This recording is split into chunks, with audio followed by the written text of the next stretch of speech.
The Byzantine Empire has always been portrayed in history as a world of immense splendor, ceremonial magnificence, and deeply rooted religious devotion, but beneath the glittering mosaics and grand cathedrals lay a society that was not only politically turbulent but also sexually complex, filled with practices and secrets that would shock modern sensibilities. In an empire where power was as fragile as glass and survival often depended on manipulation, intrigue, and scandal, sexuality became not only a private act but a weapon of statecraft, a ritual of dominance, and a means of forging ruthless figures who could bend society to their will. Nowhere was this more apparent than in the life of certain empresses who rose from obscurity to absolute power, shaped and hardened by the brutal sexual environment of Byzantium, where practices ranging from ritualized humiliation to orchestrated seduction were normalized within certain circles of aristocracy. To understand how one empress in particular grew into a figure both feared and revered, one must explore the horrifying sexual practices that pervaded Byzantine life and how they influenced her rise. In Byzantium, the imperial court was a place where sexual rumor could be as deadly as poison. Political opponents often resorted to accusing rivals of depravity, incest, or perverse behavior as a way to discredit them. These accusations did not arise in a vacuum, for they often reflected very real customs and behaviors within aristocratic and theatrical circles. The empire's obsession with maintaining an image of piety created a paradoxical environment where sexual experimentation was both indulged in secret and denounced in public. The empress, who would later be known for her ruthless rule, grew up within this double-edged world, learning that the body could be both a battlefield and a weapon. The sexual practices of Byzantium were not merely individual indulgences but communal spectacles, performances, and rituals that involved submission, domination, and the deliberate blurring of lines between sacred and profane. The Byzantine elite frequently indulged in sexual displays that to modern eyes would seem humiliating and even tortuous. One of the more horrifying practices involved the use of public sexual humiliation as entertainment, where individuals, often from the lower classes or from the theatrical professions, would be subjected to degrading acts for the amusement of wealthy patrons. Women aspiring to rise socially were often expected to perform in these circles, where endurance of humiliation was seen as a kind of initiation into the brutal hierarchy of Byzantine society. The empress in question, before she seized her throne, had endured such practices in her youth as a performer, where her body was put on display, subjected to the most degrading acts, and used as a form of public amusement. Far from breaking her spirit, these experiences forged a relentless determination to never again be controlled or humiliated by anyone, and when she gained power, she wielded her sexuality as a weapon of dominance rather than submission. The Byzantine sexual world was also infused with religious contradiction. The empire's deep commitment to Christianity created a culture where sexual excesses were often cloaked in religious imagery or staged in deliberate opposition to church teachings. Orgies inspired by pagan traditions continued in secret, with participants donning religious garb and mocking the rituals of the church. Acts that today would be considered grotesque or sacrilegious were, in those circles, performed as demonstrations of power and rebellion against the moral order. This mixture of blasphemy and sexuality had a profound effect on the young woman who would later become empress. She witnessed firsthand the hypocrisy of men who preached chastity by day and indulged in shocking excesses by night. She came to understand that religion itself could be manipulated as easily as sexuality, and that one who mastered both could dominate not just individuals but an entire empire. Among the most disturbing practices recorded in Byzantine sources were acts of group humiliation, where women were forced to perform before large audiences, subjected to degrading rituals that stripped them of dignity but paradoxically gave them a form of notoriety. These performances were staged in amphitheaters and private banquets, where aristocrats would force entertainers into acts that blended violence with eroticism. For the young woman who endured this life, every act of degradation became a lesson in survival. She learned how to read the desires of powerful men, how to manipulate their weaknesses, and how to turn even the most horrifying situations into opportunities for advancement. This sharpened her into a figure of immense cunning, preparing her for a future where her mastery of both sexuality and politics would allow her to rise above her tormentors. Byzantine texts and chroniclers often recorded scandalous tales about empresses to discredit them, but behind the accusations lay grains of truth. The empress forged by these practices was accused of perverse indulgences, of having participated in orgies where she engaged with multiple partners, of experimenting with taboos that shocked the sensibilities of even decadent courtiers. While such accusations were often exaggerated by her enemies, the reality was that she had indeed been shaped by a culture where shocking sexual practices were common. She understood the power of spectacle and rumor, and she learned to use them in her favor, projecting both allure and fear. When she eventually ruled alongside her imperial husband, she transformed her past humiliations into tools of control, ensuring that no accusation could wound her because she had already endured the worst that Byzantine society could offer. One of the most horrifying yet revealing practices of Byzantine sexual culture was the use of forced erotic performances to secure political alliances. Aristocrats would arrange banquets where young women were paraded and coerced into displays designed to titillate and bind powerful men in complicity. These performances were as much about politics as they were about sexuality, for to witness or partake in them was to become bound by shared guilt. The future empress learned to navigate these gatherings, using her body when necessary but also observing, memorizing weaknesses, and storing secrets that would later make her one of the most dangerous women in Byzantium. Her ruthless nature was not innate. It was forged in the crucible of these practices, where survival demanded cunning, endurance, and a willingness to outmaneuver predators. Even more unsettling was the Byzantine fascination with bestial and grotesque spectacles. Chroniclers whispered of performances that blurred the line between human and animal, rituals that horrified onlookers yet became legendary in their depravity. Whether exaggerated or not, the existence of such stories illustrates the depths to which sexual practices could sink in Byzantium. For a young woman caught in this world, participation meant degradation, but survival meant adaptation. She learned to embrace scandal, to wear infamy like armor, and to transform shame into notoriety. By the time she rose to imperial power, she had become untouchable in a society that thrived on gossip, because she had already endured every accusation and every humiliation that could be hurled at a woman. The empress's later reign was marked by ruthless control over both court and church, and much of that severity can be traced back to the horrors of her past. Having been subjected to degrading sexual practices, she became merciless toward those who sought to undermine her, using both seduction and cruelty as weapons. She manipulated the moral hypocrisy of her society, presenting herself as a pious Christian woman while ensuring that her enemies were destroyed by the very accusations of depravity that she herself had once endured. Her understanding of how sexuality could be weaponized allowed her to dominate her husband, influence imperial policy, and crush opposition with a mixture of allure and fear. She became, in essence, the embodiment of Byzantium itself: glittering, devout, scandalous, and ruthless. The horrifying sexual practices of Byzantium were not isolated curiosities but foundational elements of the empire's culture of power. For women who rose to prominence, particularly the empress in question, they served as both a crucible and a weapon, forging personalities capable of surviving and thriving in a world of constant danger. What modern eyes may see as perverse and grotesque were, for her, lessons in survival, tools for manipulation, and stepping stones toward absolute dominance. Her reign stands as a testament to the way personal humiliation can be transformed into imperial power, and how the darkest practices of a society can give birth to some of its most formidable rulers. The Byzantine Empire was a world where sexuality and power were inseparable, where horrifying practices that degraded individuals also created the conditions for resilience, cunning, and ruthless ambition. The empress who emerged from this environment was not simply a victim but a master of her world, a woman who turned shame into supremacy and scandal into sovereignty. Her legacy remains controversial, for she is remembered both as a figure of immense power and as a symbol of the depravity that underlay the glittering facade of Byzantium. Her story reminds us that behind the mosaics and the golden icons lay a world of shadows, where sexuality was not merely an act of intimacy but a crucible of power, and where the most horrifying practices could forge the most ruthless of empresses. 1. Byzantine sexual culture is both private indulgence and public spectacle. In the Byzantine Empire, sexuality was never confined to the private chambers of individuals. Instead, it frequently spilled out into the public eye, where performances, rumors, and carefully staged displays blurred the line between intimacy and spectacle. Aristocrats and rulers alike often indulged in lavish feasts where entertainers were forced to enact sexual scenarios designed to both shock and amuse. At the same time, public morality, shaped by the Orthodox Church, loudly condemned any form of carnal excess.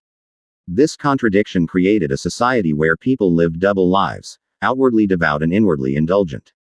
Sexuality became both an instrument of entertainment and a form of political signaling. Those who could control their sexual reputation could survive, while those who failed to do so often became targets of scandal. For women aspiring to power, the ability to navigate these two realities was critical for survival. 2. Sexual humiliation as entertainment in the aristocratic and theatrical world. In Byzantine culture, entertainment often carried disturbing undertones of humiliation. During banquets, courtiers invited performers, often women of the stage, to entertain guests not merely through dance or song but through degrading acts that were sexually charged. These humiliations included acts of forced exposure, simulated intercourse, and verbal degradation, all witnessed by audiences who treated the spectacle as a form of comedy or moral lesson. Aristocrats, by demeaning these women, reinforced their own sense of superiority and dominance. Yet this environment also functioned as a kind of initiation for performers who sought social mobility. If they could endure humiliation and learn to manipulate the desires of their audience, they could leverage their notoriety to climb into the circles of power. Many empresses, including the ruthless figure central to this narrative, emerged from such theatrical environments, hardened by degradation yet equipped with knowledge of men's weaknesses. 3. The young future empress's early life in degrading performances. Before she rose to imperial power, the woman who would later become one of Byzantium's most ruthless empresses lived as a performer in the bustling arenas and theaters of Constantinople. In this world, she was forced to endure humiliating displays that stripped her of dignity. Some accounts describe her as subjected to acts so degrading that later chroniclers used them as weapons against her reputation. Yet rather than being broken, she adapted to this brutal environment, learning how to mask shame with charm, how to play vulnerability as a means of control, and how to weaponize the desires of others to her advantage. Every humiliation she endured hardened her, and every performance was a lesson in manipulation. By the time she left this life behind, she carried with her an arsenal of psychological tools that would later allow her to outwit her enemies and dominate the Byzantine throne. 4. Christian piety versus secret pagan-inspired sexual excesses. The Byzantine Empire prided itself on being the stronghold of Christianity, yet beneath the golden domes of its churches, pagan-inspired rituals of sexual excess continued in secret.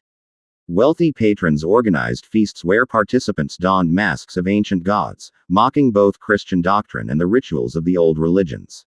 These events often devolved into orgiastic celebrations, cloaked in the veneer of antiquity but driven by the lust and dominance of their participants. This duality of piety and indulgence shaped Byzantine society, creating a culture where sin was both celebrated and condemned. For the empress who would later rule, this contradiction became a crucial lesson. Religion could be wielded just as sexuality could, not as a personal belief but as a tool of manipulation. By presenting herself as devout in public while understanding the hidden excesses of the elite, she mastered the art of living between two worlds. 5. Public sexual spectacles at banquets and amphitheaters. Banquets in Byzantium were not only gatherings of food and drink but stages for sexual spectacle. Wealthy aristocrats treated their guests to performances that crossed the line from entertainment into humiliation. Amphitheaters hosted not just plays and dances but displays where performers were forced into simulated or actual acts of sexuality. These spectacles reinforced the idea that the powerful could control the bodies of others for amusement. Participation in such spectacles, whether by choice or coercion, marked individuals with either shame or notoriety. The young future empress participated in such displays, but she turned the experience into opportunity, studying the desires of her audiences, memorizing their vulnerabilities, and learning how to craft a performance that manipulated emotions.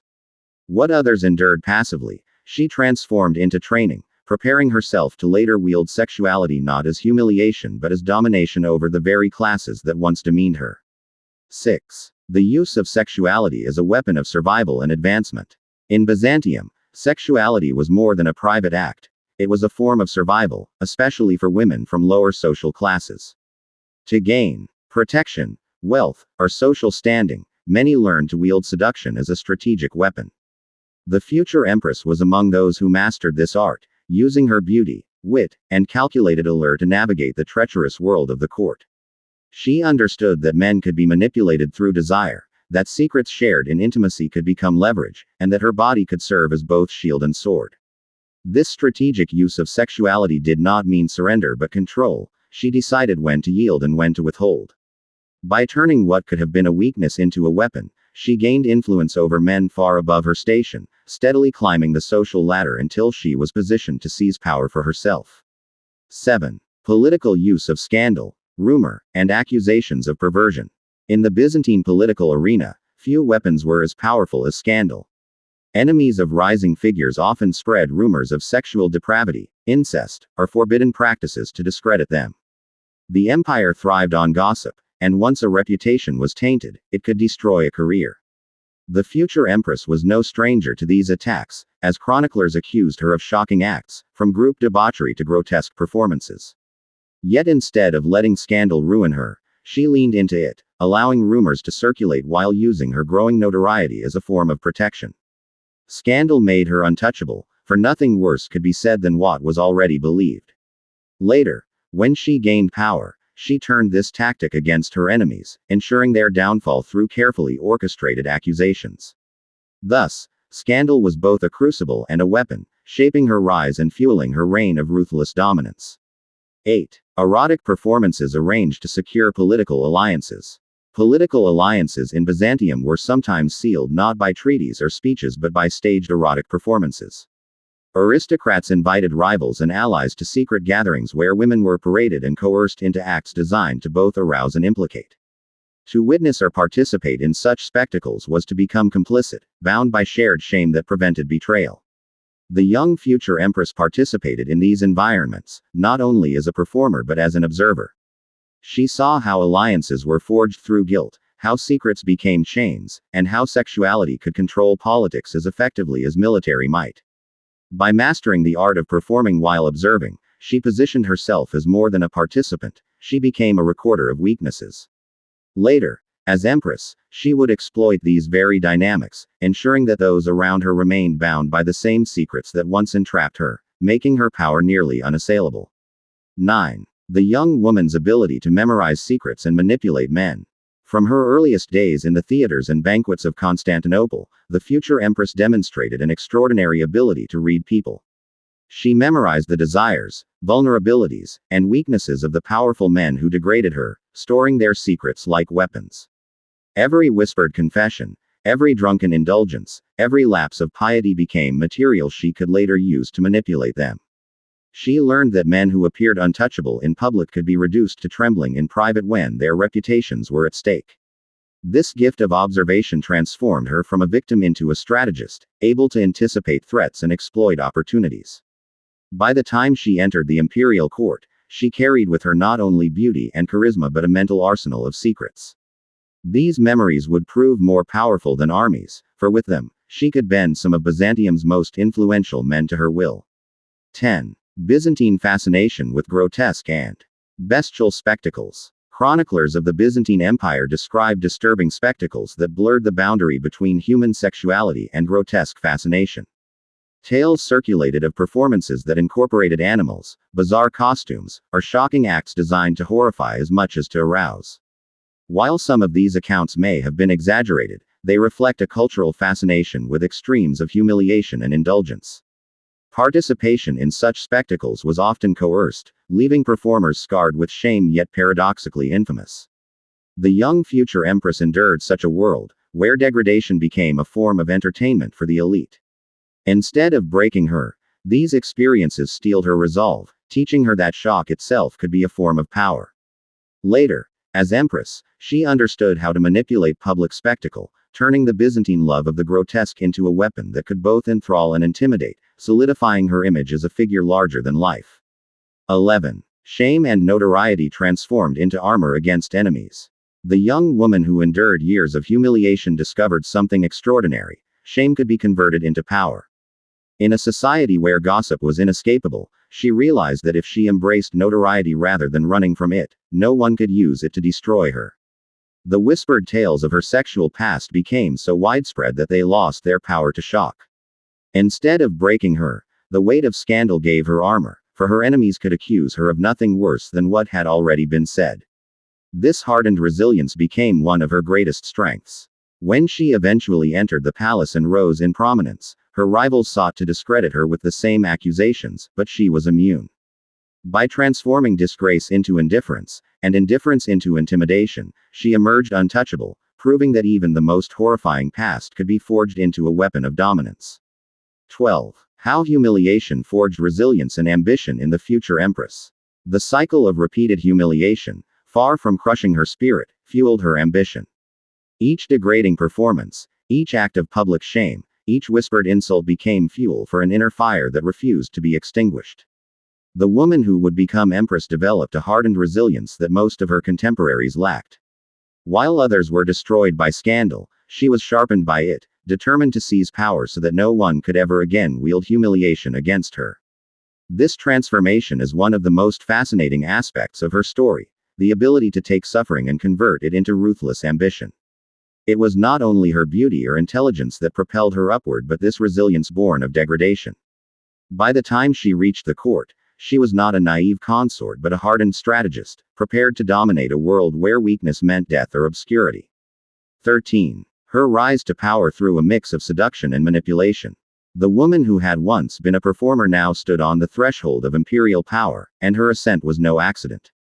She carefully wove seduction and manipulation into her strategy, knowing exactly how to capture the attention of those who could elevate her. She was not merely a mistress or companion.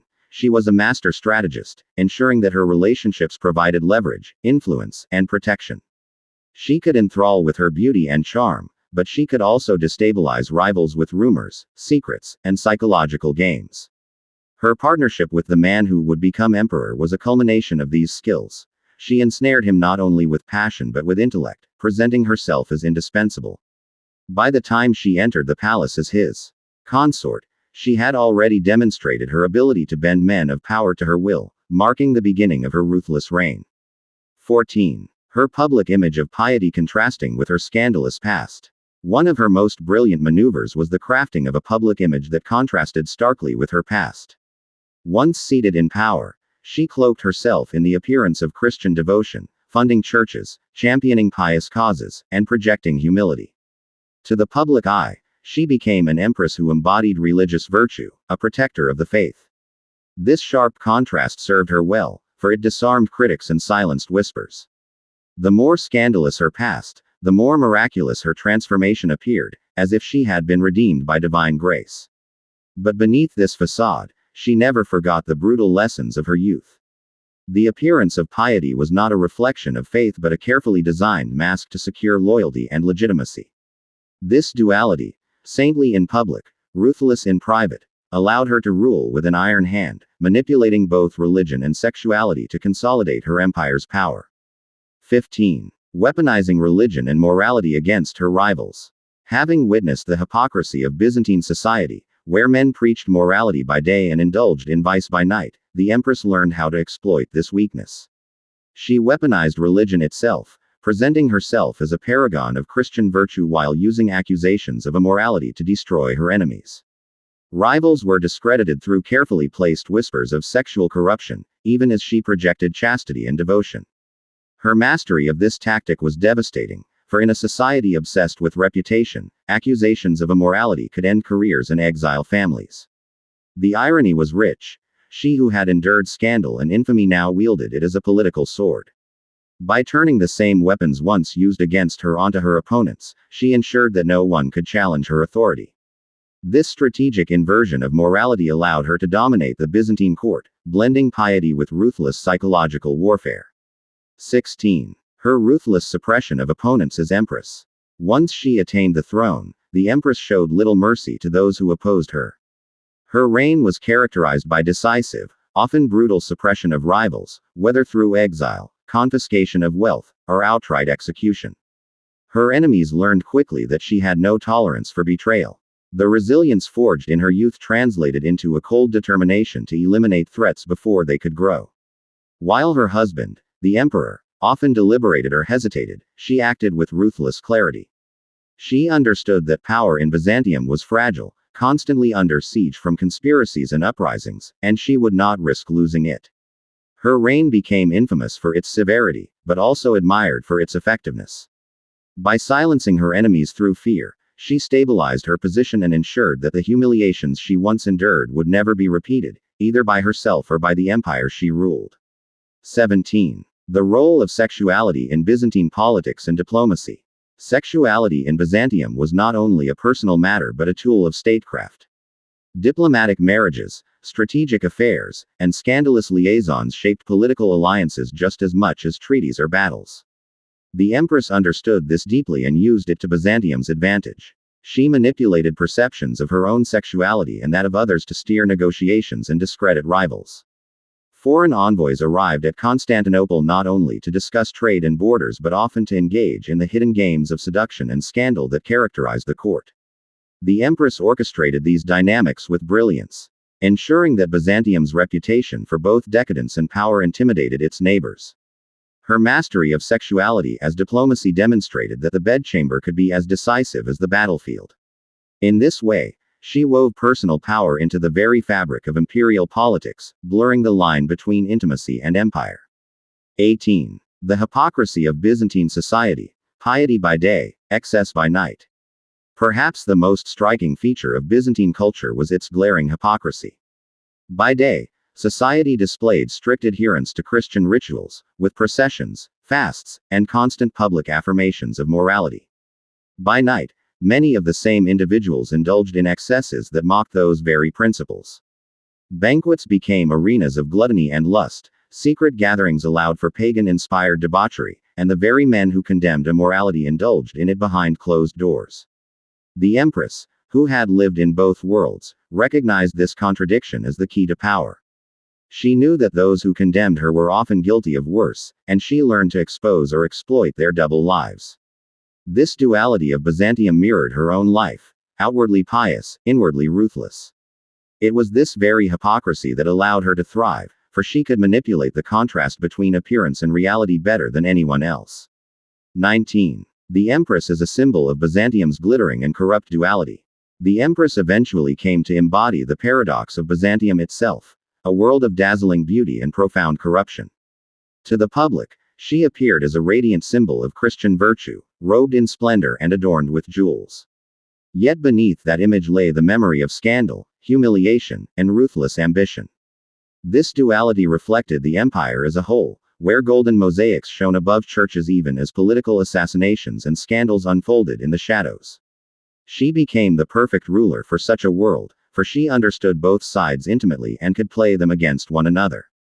Her very existence reminded Byzantines that glory and depravity, sanctity and sin, were inseparably intertwined. In her, the empire saw its own reflection. Magnificent, decadent, pious, corrupt, and unyieldingly powerful, a civilization that thrived on contradictions and produced rulers forged in the crucible of both shame and triumph. 20. Legacy of a ruthless ruler shaped by horrifying sexual practices. Her legacy remains controversial, shaped as much by scandal as by statecraft.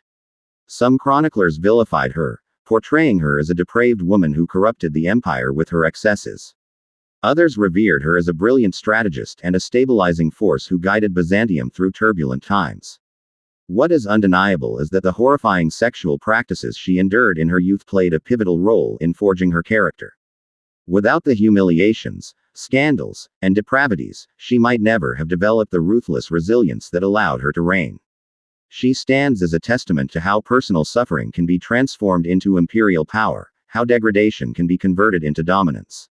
In the end, her story is inseparable from the Byzantine Empire itself, a reminder that behind every golden mosaic lies a shadow, and that even the most horrifying practices can give rise to history's most formidable rulers.